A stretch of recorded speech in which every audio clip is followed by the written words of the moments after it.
To get some insight and context for what we saw with that violent mob at the U.S. Capitol this afternoon, we're joined by our esteemed political analyst, Dr. Bob Holsworth. Bob, do we call this an insurrection? Bill, Mitt Romney just did about an hour and a half ago, basically said that's exactly what happened today. He said it was a deplorable moment. And if you take a look at how people in other countries and governments in other countries are looking at it, that's what they're eventually saying right now, that what happened today in America was sort of a day of infamy for American democracy.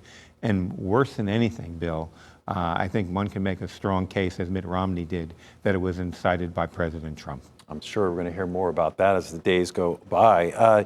What's the takeaway from it in terms of this process? Today, we've heard many, many times, this is a boring, routine, perfunctory 45-minute ritual every 4 years, but all of a sudden it's laden with all this drama.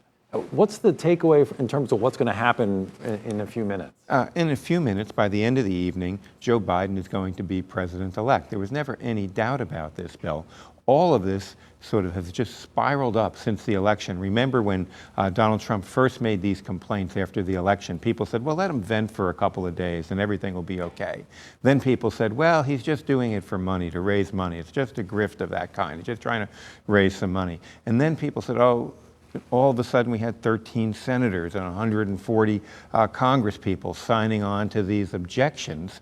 And today is sort of the culmination of that, and it really shows that words matter, that you have to be very careful about how people's passions get inflamed by what leaders are saying, and that by and large, almost everybody in this Congress knows that this election was a fair election, that Donald Trump lost it, and that at the end of the day, it wasn't very close. It wasn't nearly as close as 2000 when you had about 400 disputed votes in Florida deciding the election.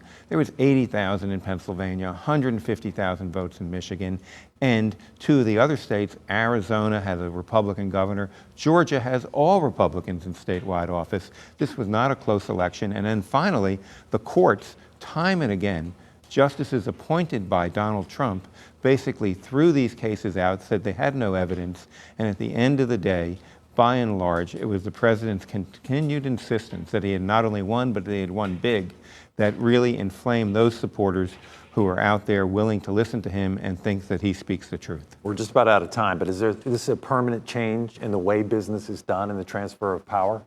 Yeah, I don't think it's permanent. I think from now on, we're going to really go back to a peaceful transfer of power. But what this says was really terrible. The one person who's probably happiest in the world tonight about this, Vladimir Putin.